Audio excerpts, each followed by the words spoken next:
Good morning. I'm Bruce Weber, the Willem Quaker Dean of the Zicklin School of Business, and I'm pleased to welcome you to this episode of Zicklin Talks Business. Already in 2025, health and safety concerns have led to dozens of food products being recalled from grocery stores across the U.S. From deadly broccoli listeria contamination to contaminated frozen chicken nuggets, should we be alarmed by the number of food product recalls? Should we change our grocery shopping and eating habits? What government agencies issue food recalls and pull products from store shelves? How are the risks from forever chemicals, pesticides, and human pathogens in the food supply managed? What oversight is there from government agencies? And what roles do academic researchers and industry players have in assuring food safety? We do not have Larry Zicklin with us today, so Professor Gwen Webb, Associate Dean for Zicklin Executive Programs, is here today with Valerie Watnick, Professor of Law and Chair of the Zicklin School of Business Law Department, and Donald Schaffner, Distinguished Professor in Food Science at Rutgers University. Don's research interests include microbial risk assessment and cross-contamination, and he's authored more than 190 peer-reviewed publications and received more than $9 million in research funding, mostly from competitive national grant organizations. He teaches food industry professionals in courses and workshops in the US and globally, and Don has served on expert committees for the World Health Organization and the Food and Agriculture Organization of the United Nations, as well as the Institute of Food Technologists and the US National Advisory Committee on Microbial Criteria for Foods.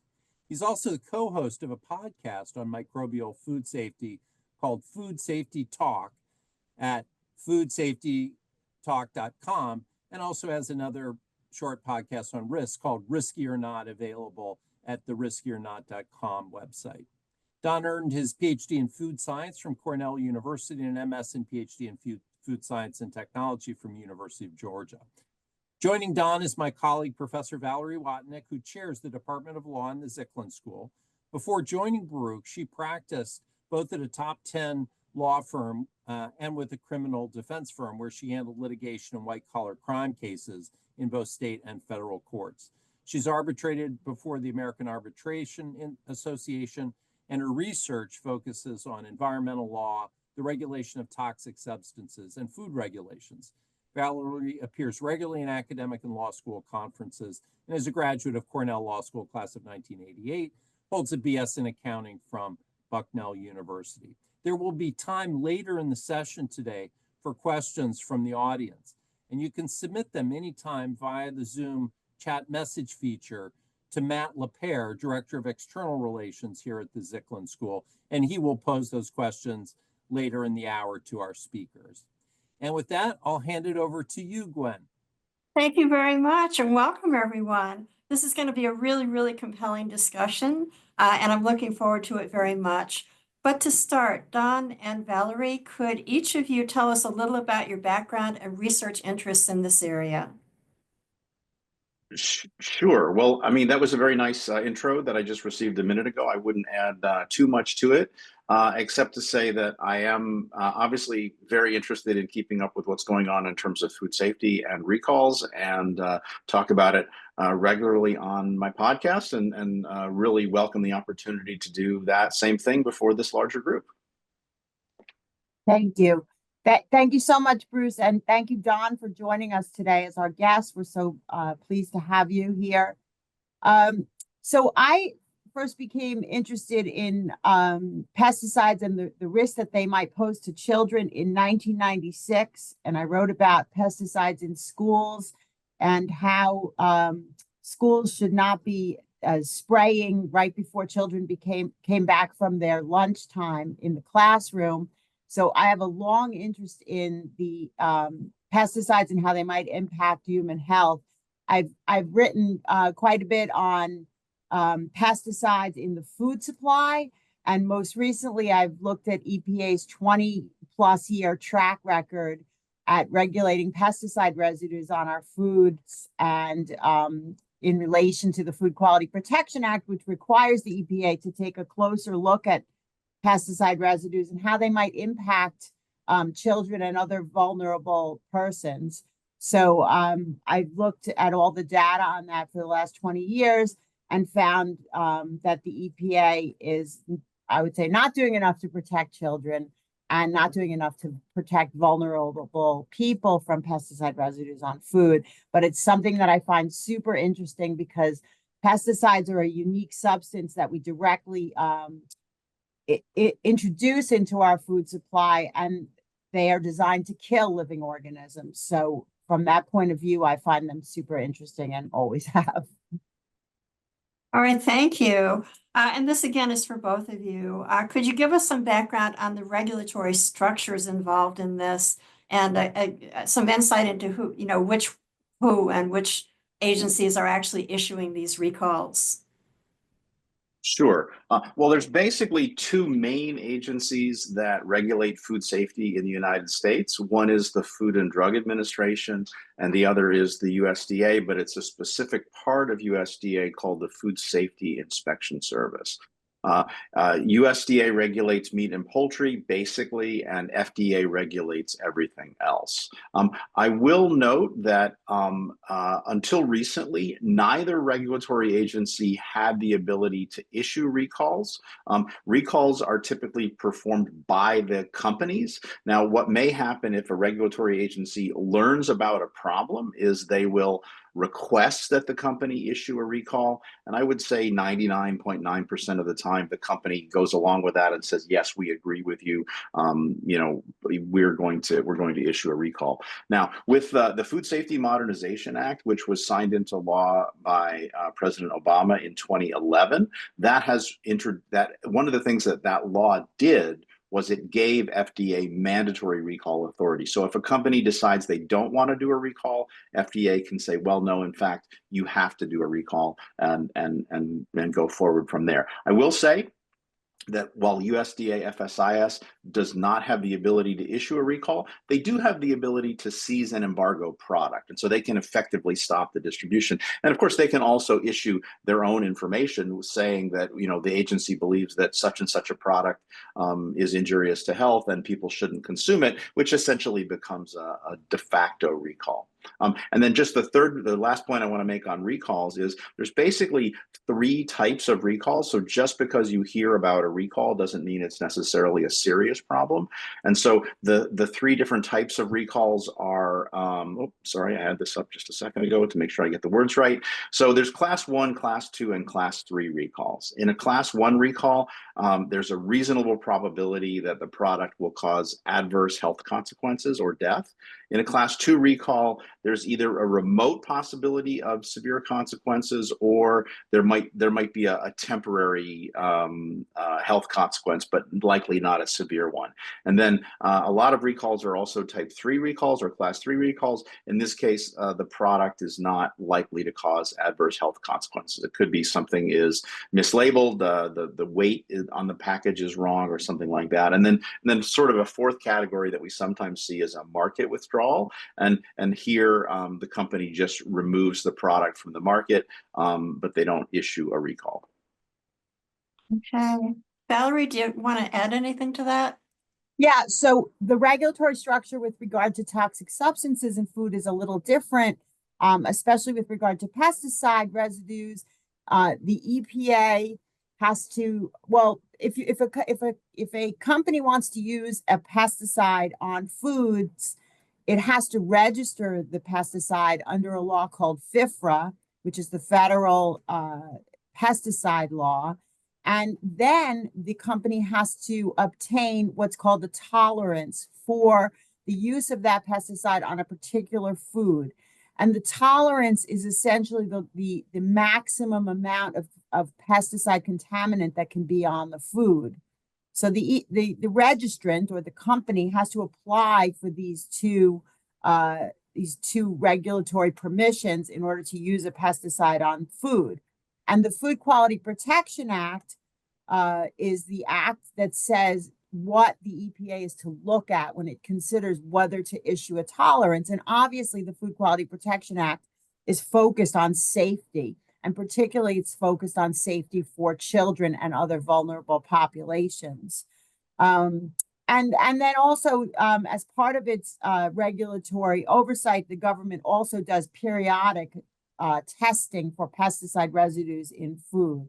But remember that the government is testing to see if the food has not no pesticide residue, but if it has an amount that is acceptable, an amount that that it stays within the limits that have been set. So the question is really, are those limits safe? But assuming that the food is within the limits, then there's no issue. But anyway, they keep a list, and you can actually find the list on the USDA website. I was looking at it earlier today. All right. How about the recent record on serious food recalls? Sure. Well, I think one thing that anytime I talk to people about recalls, I want to make the point that there's really two kinds of food safety events that you might read about in the news. One is a recall, but the other is an outbreak.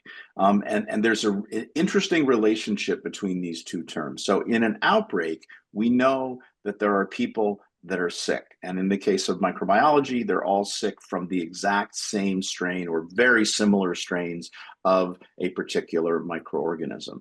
And when there's an outbreak and it's linked to a food, inevitably that food gets recalled. So we seldom have outbreaks without recalls. Now, we might have a situation where the agency says, look, we've got a lot of people that are getting sick from this same strain of pathogenic E. coli, but we don't know what food yet. And then, of course, in those situations, there won't be a recall. But in almost every case of an outbreak, there's a recall. That's in contrast to recalls. We have recalls all the time. As I said before, class 1, class 2, class 3 recalls. Just because a food has been recalled doesn't mean there's an outbreak. So, for example, in the last year, late last year, we had a big outbreak and a recall linked to Boar's Head liverwurst product. But I think the next week we had a recall, not an outbreak, also linked to listeria and linked to waffles from a facility that produced waffles in Canada. Now, as far as I know, no one ever got sick from those waffles. They probably had very low levels of listeria. Listeria is an interesting pathogen in that low levels probably don't lead to risk. But the company chose to do a recall. The typical phrase is in an abundance of caution because they didn't want anybody getting sick from that. So there is a confusion about the difference between recalls and outbreaks. But just remember that outbreaks are the serious one. That's where we actually have people sick. They usually lead to recalls, but we have lots and lots of recalls where there's no outbreak, there's no actual illness reported. Valerie? Yeah, I mean, I think it's an interesting. I think your comments, Don, bring up an interesting point that in your business, in the recall food safety business, we can see impact from tainted food right away, right? So the food goes out into the market and people get sick. In the work that I do, the problem is that pesticide residues can make people sick in the long term, but we don't actually know what causes the long-term illness, right? And so the regulation of toxic substances, particularly pesticides, is tricky in that way because we don't know that the level that was allowed on the food was safe in the long term, right? So it's a very different kind of concern with regard to the food supply. But a lot of people are concerned about pesticide residues in food. I mean, hence the booming organic market, right?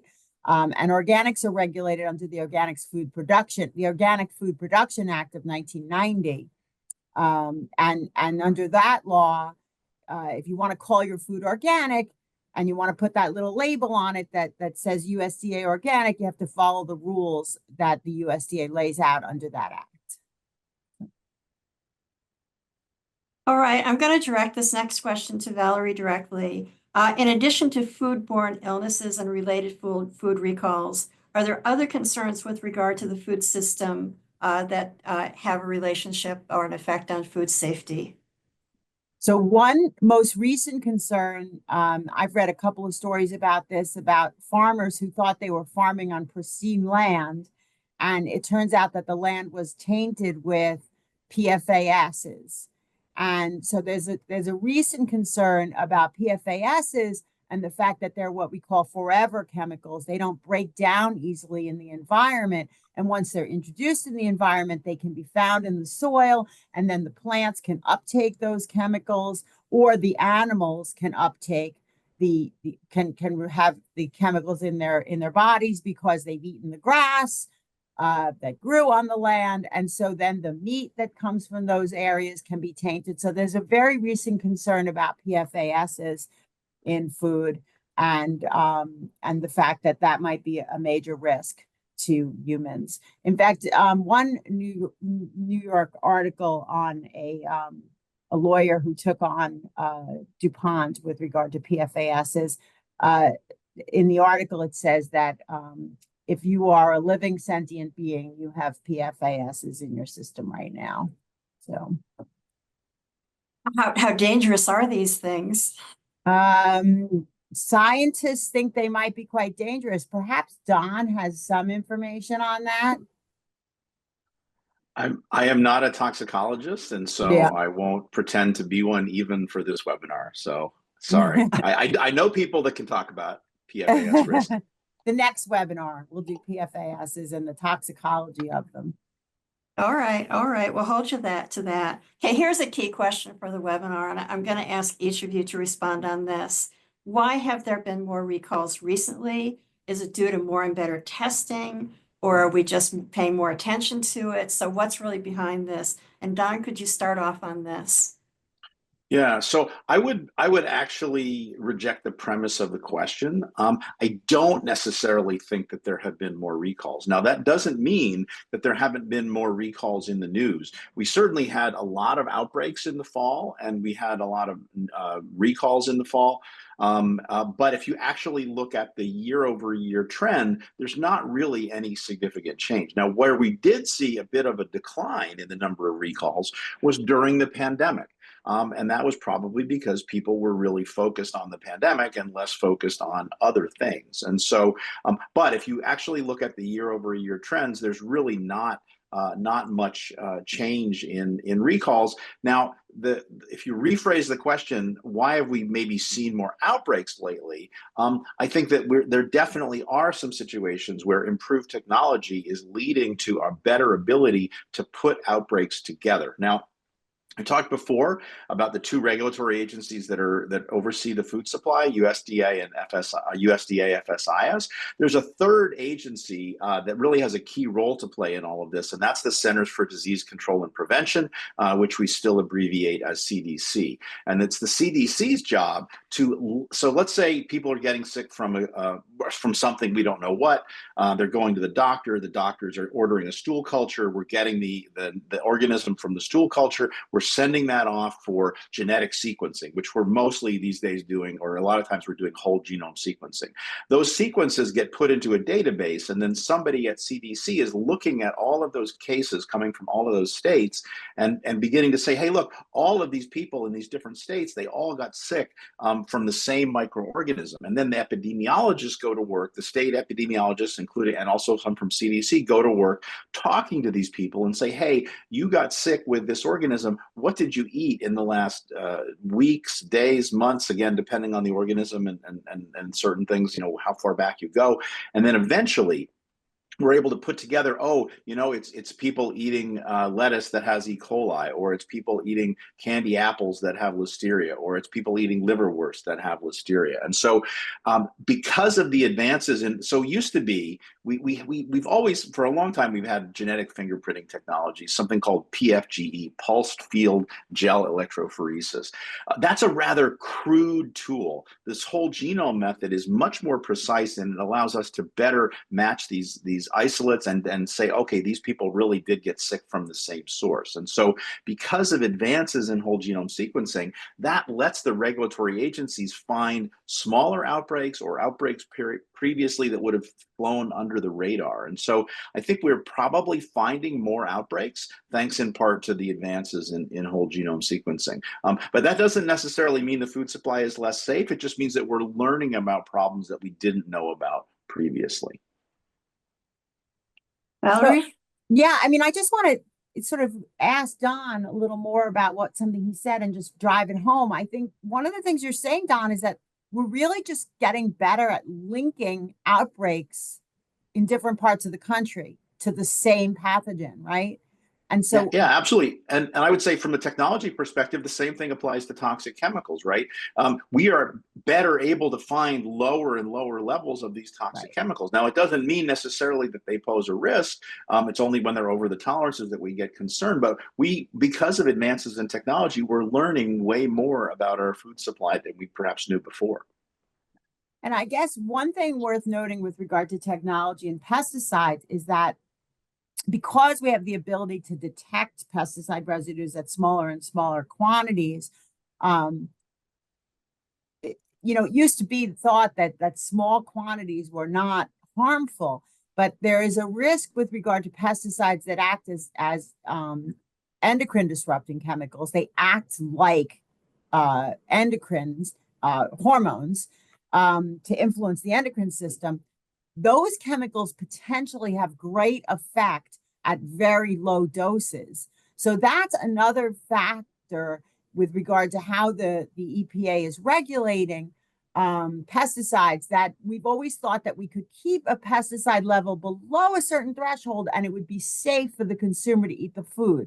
But with regard to endocrine disrupting chemicals, well, it's not even that recent, it's 30 years probably, the concern that endocrine disrupting chemicals can act at a very low level, and also that they cross the placenta, so that when a pregnant person has ingested food that has a chemical in it that might disrupt the endocrine system, that goes across the placenta in many instances and can impact the child as well.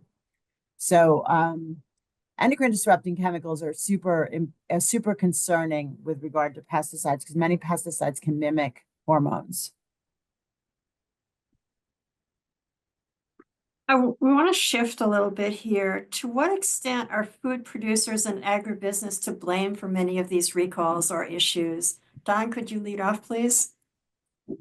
Well, I mean, ultimately, if a food company makes somebody sick or contaminates a food, they are responsible. So full stop. Now, what I would say is that a lot of these happen because of accidents or screw ups, right? And so just because a food company makes a contaminated product doesn't mean that they were malicious. It just means maybe that they were negligent or they didn't have the proper food safety controls in place. I would say, and I work a lot with people in the food industry, and I would say, and know a lot of people who work in the food industry. I would say that 99% of folks in the food industry or companies in the food industry want to do the right thing. But food's complicated. The food business is tough. The hours are long. The pay is low. The profit margins are small. But people mostly want to do the right thing and make food safe. There have been examples of companies that have just egregiously violated the law. And there's one company in particular that I like to talk about called the Peanut Corporation of America. These guys were really bad actors. They would get a positive salmonella result on a product, and they would say, oh, it must be a lab error. Let's send the sample of the same product to a different lab, and hopefully we'll get product that doesn't have salmonella. Now, the thing that we know about salmonella is that it's present at low levels and it's present sporadically. So if you retest a batch of product that previously tested positive, the odds are, whether you use the same testing lab or not, the odds are you won't find salmonella. That doesn't invalidate the first result. And so what this company had a habit of doing was doing this over and over again. And because of that egregious attempt to flout the law and get away with something, the FDA went after them with criminal charges. Now, in most cases, if there's an outbreak, lawyers get involved and there's settlements, but very seldom are there criminal charges. But of course, when there are, those are really the bad actors. But the short answer to the question is, yes, the responsibility lies at the feet of the food industry. They made the mistake. But I would say most of the time, these are good people trying to do the right thing that just had a bad day or a perfect storm where a bunch of things went wrong all at once. Valerie? Well, it's interesting that you mentioned the negligent problems, which is when one is negligent, they breach their duty of reasonable care, which means they just acted in a careless manner. versus the intentional bad actor in the food supply business. And every crime, whenever a person is charged with a crime, there has to be intent. And so what Don was talking about with regard to the peanut company was there was an intent to go around the law. Every crime has intent. So you can't generally charge someone with a crime. There are a couple of exceptions. There are strict liability. There's a few here and there strict liability crimes, but in general, a crime requires intent. But that, Don, that's an interesting case, that peanut case, and just the general idea of criminal liability for food tainted products. That like piques my interest right here. Starts going a little research. You know, Don, the other thing you mentioned was E. coli tainted lettuce and I guess peanuts also. But people typically think of foodborne illness. They think of chicken and meat, right? They worry about it. And could you, if you don't mind, Gwen, could you talk a little bit about sort of the concern that foodborne illness can come from fruits and vegetables and even veggie burgers, right? That and how that happens. Why is that so now? When in a long time ago we used to worry more about meats and chicken. Well, so, that's a good question. I would say that fresh fruits and vegetables have become, we've realized that they are causing outbreaks. And the way, and again, I'm not an epidemiologist, but I have great admiration for those that are. And one of the interesting things about epidemiologists is that, or epidemiology in general, is if we don't think a particular food is associated with a particular pathogen, it won't be on the epidemiological questionnaires. But once we have a food associated with a particular pathogen, then that food will be on the questionnaires and people will get asked about it. So maybe, when I was starting out in food safety more than 30 years ago, yeah, we were worried about people not properly cooking their meat and poultry, right, or eggs, but we were not really concerned about fresh fruits and vegetables. But one of the things that's happened over time is we realize that we do have outbreaks linked to these products. And so now the epidemiologists are sensitized to that and are looking for them. But, epidemiology is a tricky business too. There was a very well publicized example where there was product that was giving people, I believe it was salmonella. There were a lot of cases linked to Mexican restaurants, and the implicated food was tomatoes. And it turned out, actually, after the fact, even though the statistical signal was saying tomatoes, the tomato industry was saying, no, it can't be us. It doesn't make any sense, with respect to the when we're producing product. Turns out, because we thought it was linked to tomatoes. Well, there's a little bit of an echo coming from somebody. Because we thought it was linked to tomatoes, and it was Mexican restaurants, it was actually the salsa. And it turned out it was the peppers in the salsa, not the tomatoes. So even epidemiology is an inexact science, but eventually we get it right and we figure it out. Yeah. Interesting. All right. So is there a problem of underreporting? Do you have a sense for the percentage of food problems that the FDA actually does see? Well, for underreporting, we really have to go to the CDC for that. They're the ones that are tracking who's getting sick and from what, not so much the FDA and the USDA. And what I will say, there's papers that are periodically published by CDC where you might have seen the statistic bandied about that, X million Americans get sick from food poisoning each year. Those numbers, those estimates come from the CDC. And so what we know is the number of people that we actually have linked to specific isolates that got sick. We have the number of people that were hospitalized and the number of people that died. But for each of those, more so for cases and less so for deaths, we also know the underreporting factors, or we know that. So not everybody that gets sick gets really sick. Not everybody that gets sick goes to the doctor. Not every doctor orders a stool culture, right? Et cetera, et cetera. And so we know from the CDC that and what they basically make educated guesses as to what these underreporting factors are. They take the actual number of cases and they multiply it by that underreporting factor to get their estimate. And then, of course, there's uncertainties with respect to those estimates.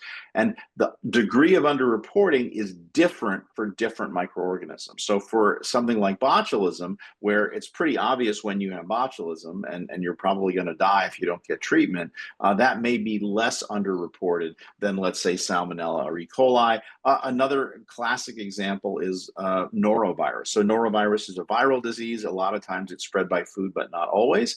And because it is such a serious disease, but it's also quite mild, you're generally better within a day or two.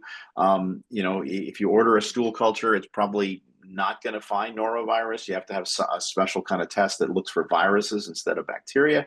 And so those underreporting for something like norovirus might be significantly higher. So it's like anything, the more you look into it, the more complicated it is. So I think what you're one of the points you're making, Don, is that so we don't underreport hospitalizations, we don't underreport deaths, but lots of people are sick every week from foodborne illness, and we don't really it's not reported and we don't really know about it. So we're taking guesses at that. Right. Well, I would say CDC is making educated guesses, right? Yeah, I got it. Yeah. I happen to have been sick with a stomach bug in December, so this is a topic near and dear to me, and I don't know what caused it. It's probably norovirus. So norovirus used to be called winter vomiting disease because when we're in close quarters and we're around other people, we always see a spike in norovirus cases. You can see it in the wastewater data. So we're checking wastewater for COVID, flu, and norovirus, and we see spikes in norovirus. So yeah, my guess is probably it was norovirus. It was miserable. Yeah, but you got better, right? So probably norovirus. Definitely. Yeah. Yeah, for sure. Oops. I have a question here for you, Valerie. It's felt that children and pregnant women are typically at higher risks from unsafe foods. What are some of these risks and how serious are they? So it a long time ago in the 1990s, the National Research Council issued a report that said that children are really quite different from adults with regard to pesticide residues and their uptake of them. And that we really need to consider children when we regulate pesticides. And it was a novel concept at the time. And the National Research Council's report was really quite alarming. In the wake of that report, Congress acted and passed the Food Quality Protection Act. So why are children a little more at risk from pesticide residues? Well, first of all, as I mentioned, pesticides are designed to kill. They're designed to kill living organisms. And one of the things I said in my class last week is I said, they're designed to kill living organisms that you can see, not microorganisms like a towelette that kills that's antibacterial on the surface, but really actually kill, large size rodents and bugs. And when children ingest pesticides, and pesticides, by the way, is a catch-all term for fungicides, insecticides, and rodenticides. When children ingest pesticide residues on their food or from touching the floor, they do so in bodies that take in more air, water, and food per pound of body weight. So they take in more relatively than we do. Also, they sit lower to the ground, children do. And heavy toxic chemicals tend to settle lower toward the ground.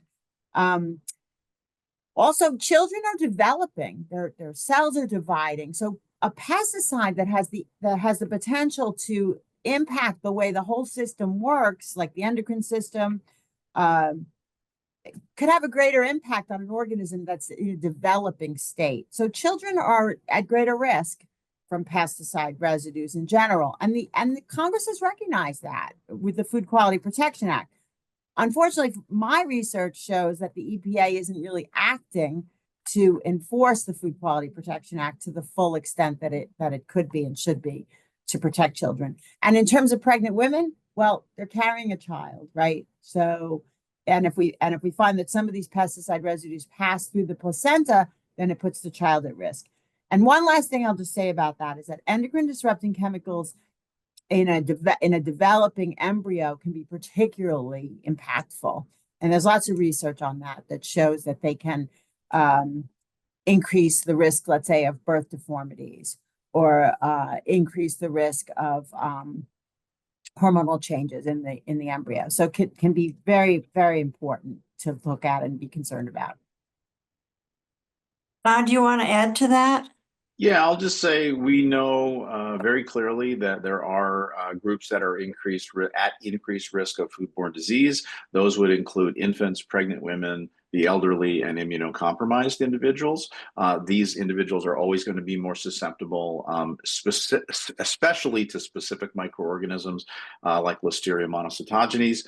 Listeria is a common foodborne pathogen. We don't see a ton of cases, we don't see a ton of outbreaks, but we have a lot of hospitalizations and deaths. And that's because when most of us ingest Listeria, even at low levels, we're not going to get sick. Even an immunocompromised person ingesting low levels is not going to get sick. But when these at-risk groups ingest high levels, then they could have catastrophic consequences, right? So for an elderly person or an immunocompromised person, it could put them in the hospital to kill them. A pregnant woman, she may experience mild illness, but then the fetus becomes infected, and that can lead to stillbirths and terrible consequences. And small children as well could be at increased risk. And so that's why for certain high-risk groups, we encourage them to be more careful and more selective about what they're eating.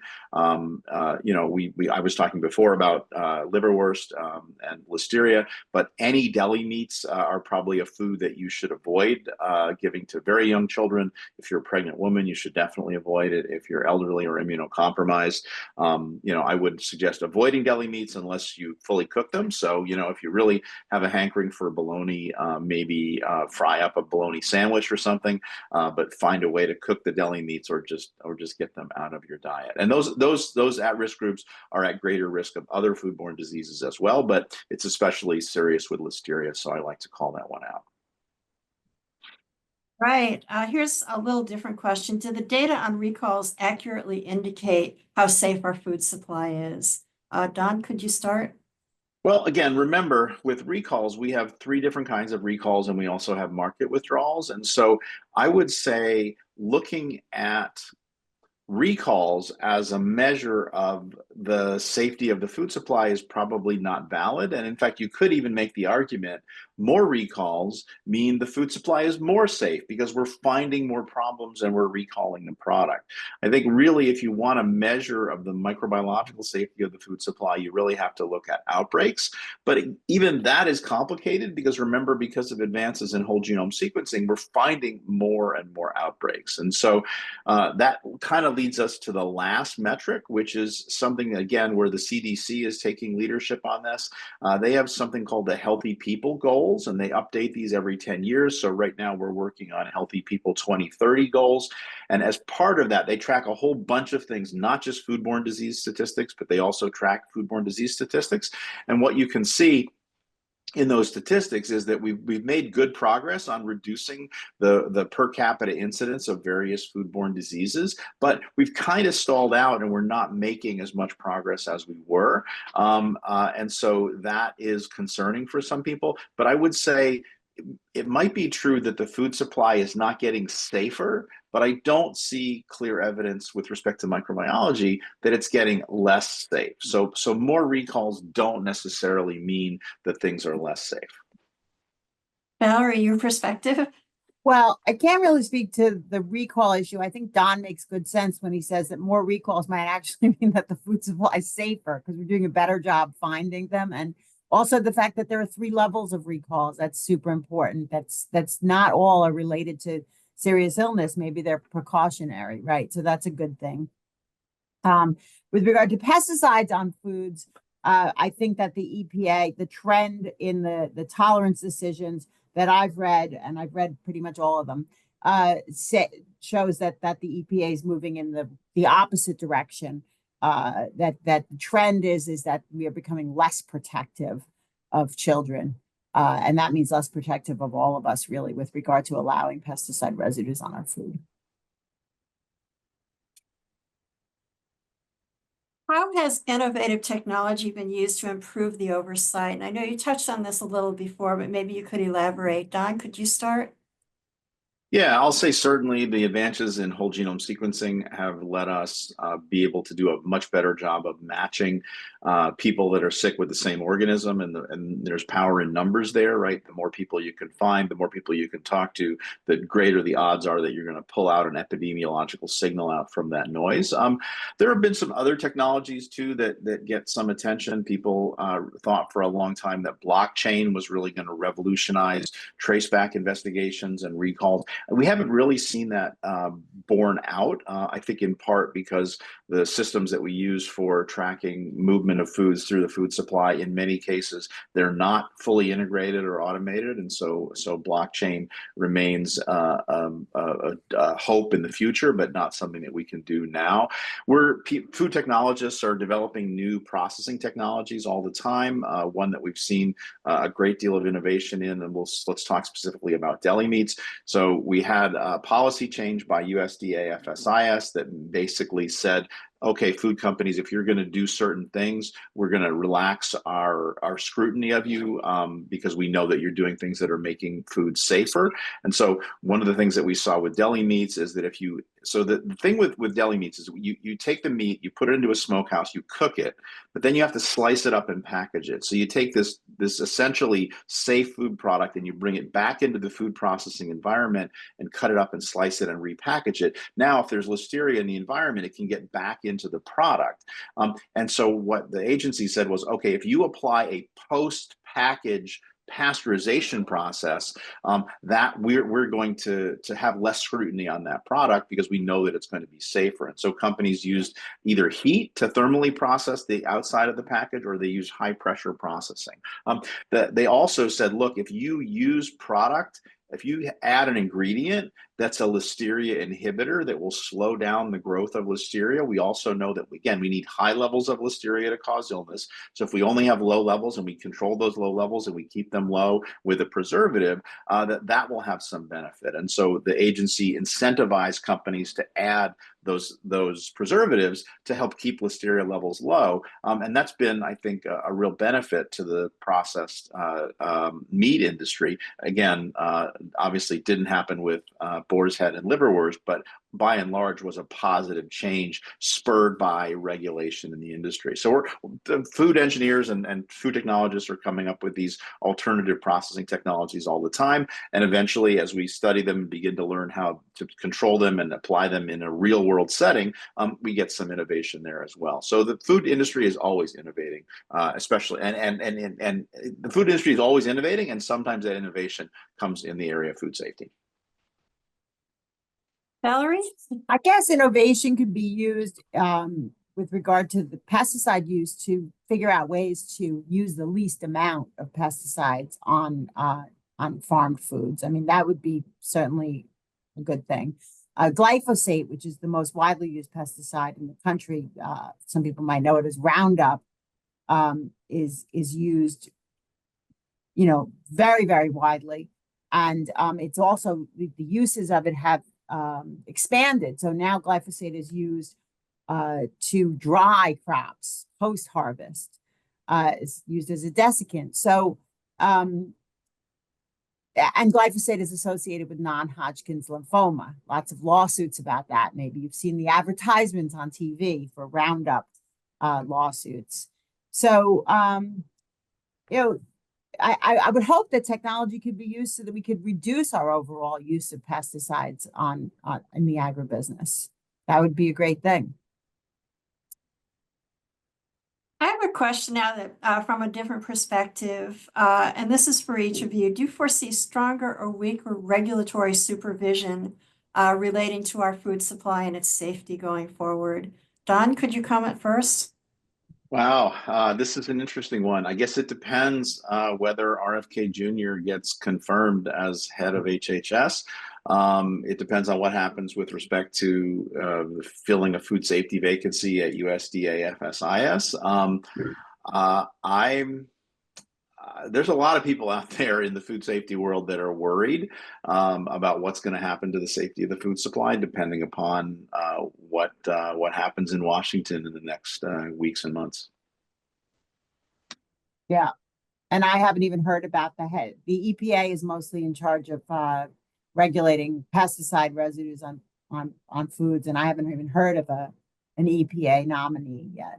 So.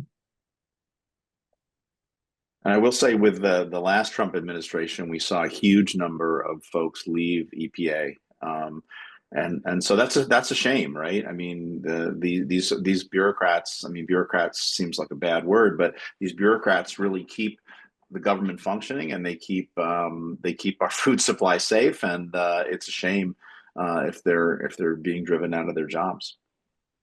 There will be consequences, I believe. I'd like to step this up a little bit broader. Valerie, did you have another comment? No. Okay, what roles do academic, government, and industry players have in assuring food safety now and in the future? Well, yeah, I mean, I'm part of an association called the International Association for Food Protection.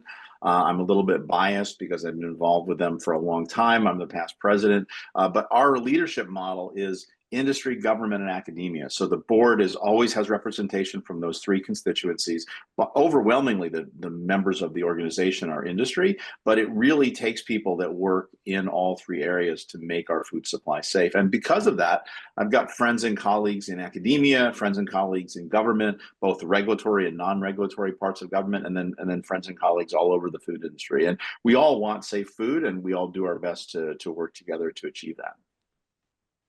Valerie?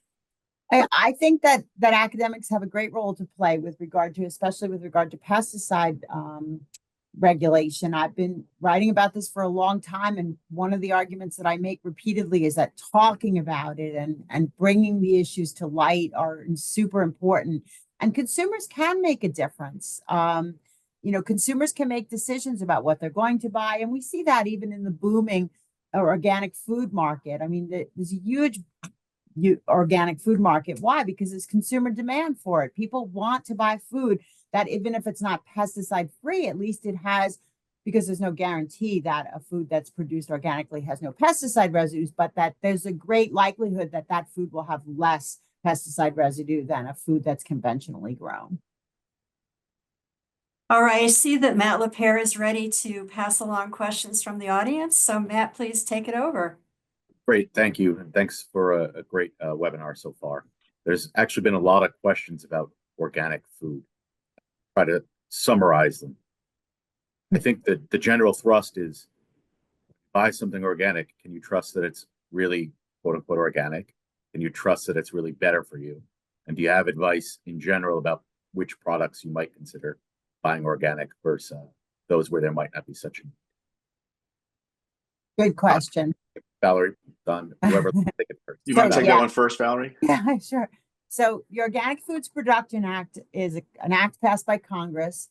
And I mentioned earlier in the webinar, if you want to put that circle on your food that says USDA organic, you got to follow the rules. And those rules are designed to ensure that your food does not have certain additives, does not have certain colorants and flavor additives, but they're also designed to indicate that the production of the food was done in such a way that the producer did not use certain pesticides, generally synthetic pesticides.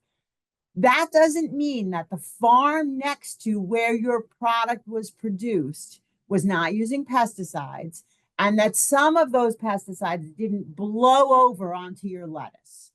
But in general, you can rest assured that when you buy the product that's labeled USDA organic, the farmer did not, him or herself, apply pesticides to that food that are prohibited under the Organic Foods Production Act. So you can be assured of that. And all of these foods are produced according to a plan. An organic farmer has to set up a plan, an Organic Foods Production Act plan, and get that plan certified. And they have to have an outside certifier come and check and make sure that they're following the plan. So there are a lot of checks in place to make sure that organic foods are less tainted with pesticide residue. Should I take the second part of your question too? I don't want to go on and on, but the other question was, what foods should you buy organic? So you can look it up. Those at home, you can look it up online. There is a list produced every year by a not-for-profit group called Environmental Working Group. They produce something called the Dirty Dozen, and they also produce a list called the Clean 15. So with regard to fruits and vegetables, you might consider buying things that are on the Clean 15, not spending your extra money buying those organic.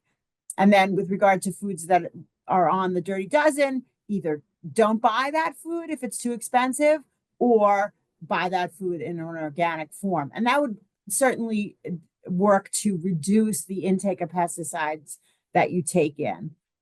The other thing is that many pesticides are not biodegradable. In other words, they are fat soluble. So animals will store certain pesticides like chlorinated hydrocarbons. They will store them in their fatty tissues.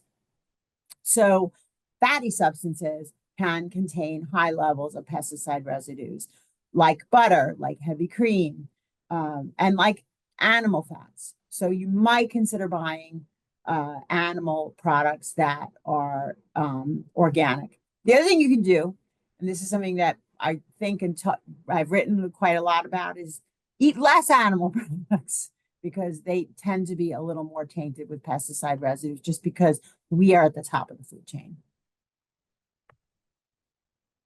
Don, did you want to add anything to that question? Yeah, I will say, the question of organic foods when it comes to microbial food safety gets pretty interesting, because one of the things that organic farmers are encouraged to do is to use manure for composting purposes, or for fertilization purposes, and that's often the manure can have pathogens in it if it's not been properly composted. And so, what I will say is that the research that's looked at the safety, microbial safety of organic versus conventionally grown produce have really not found any significant differences. And so, but of course, if it's an organic farmer that knows what they're doing and has proper composting, you're fine. If it's an organic farmer that maybe doesn't properly compost the animal manure, then you're going to have problems. So my biggest concern is that if somebody's clearly organic farming practices cost more for the farmer. And so my concern is that products that are labeled organic really are organic. And then with respect to are there certain ones that I would recommend? Basically, if I'm shopping, I just go for what looks good. If my wife is shopping, she does most of the shopping in our household, and she typically will buy organic produce. So I eat a lot of organic produce, but not under protest, but not by my choice either. But it's all good. Fair enough. Okay, another line of questioning revolved around GMOs.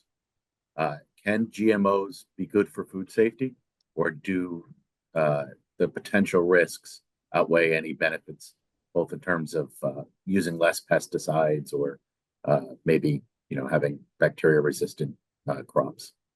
Who would like to go first?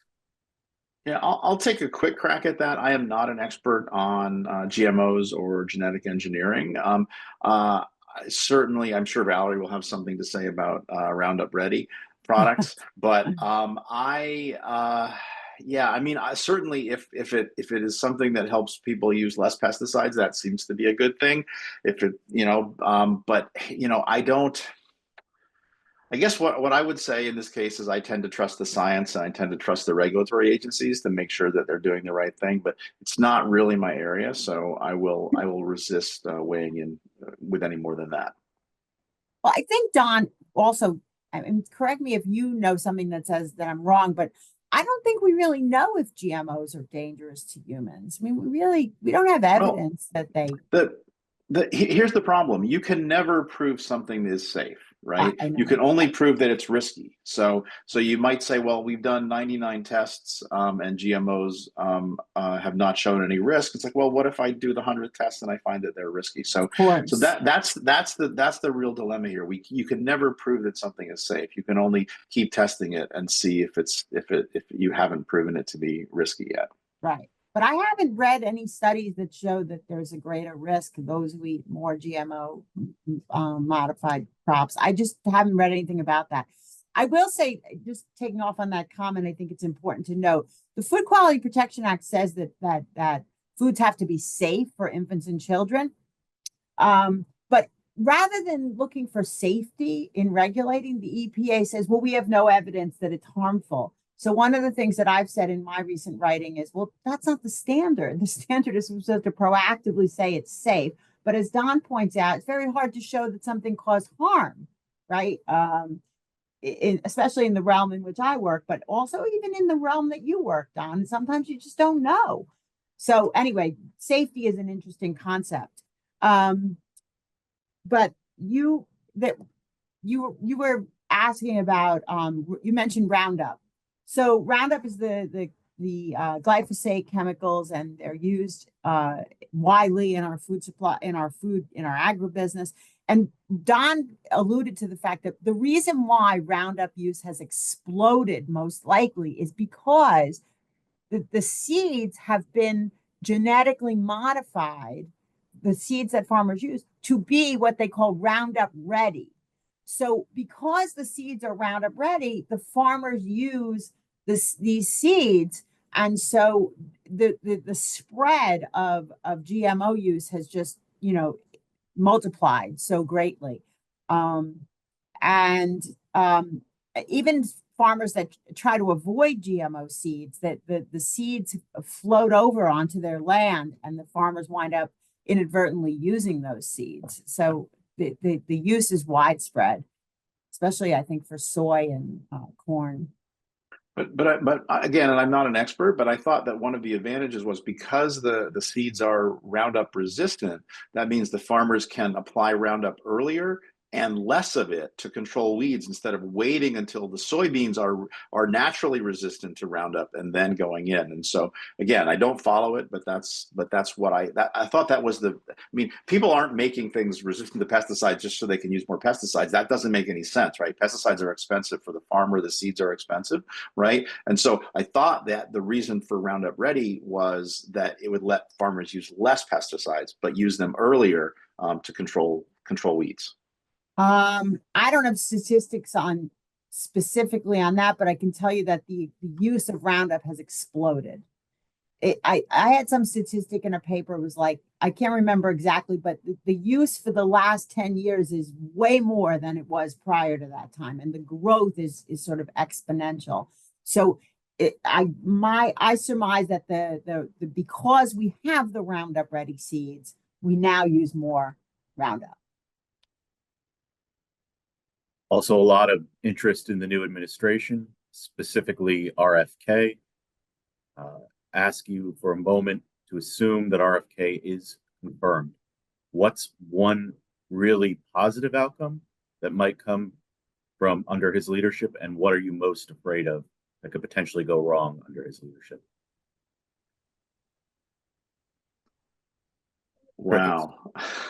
We're out of time. But yeah, I mean, I think vaccines are a good thing. And I really worry that and again, I'm not a vaccine expert. I'm a microbiologist, but not necessarily that kind of microbiology. I really worry that we'll see less vaccination. As a kid whose dad lost his hearing due to measles, I really think that he would much rather have been vaccinated against measles and not lost his hearing for most of his life. But in terms of a benefit from RFK, yeah, I don't know. I'd have to think about it. There might be something there. I mean, with respect to more information and more labeling, maybe if he gets rid of some of these food additives, but again, I don't think that there's any it's more a perception of risk than actual risk. Yeah, I don't know. To give that some thought, Matt. It's a really good question. Yeah, I can't. I think that I can't see much benefit, and I too am very concerned about the vaccination issue. It's a big Understood. issue. Well, we are, as Don pointed out, we're out of time. I want to thank both Valerie and Don and Gwen for this fascinating webinar. I think everybody did a great job standing in for Larry, who we look forward to welcoming back soon. Do want to let you know that we have another webinar planned for next month, March 11th. what's going on in big time college sports. And it'll feature our own Mark Edelman, professor of law, and our own Mark Sulam, who's a lecturer in finance, adjunct lecturer in finance here at Zicklin. We look forward to having you join us on March 11th. Thanks, Thank everybody. you. Thank you, everyone. Thank you, Don, for Thanks. guesting with us. Yeah, thanks for the invitation. This was fun. Okay, you well.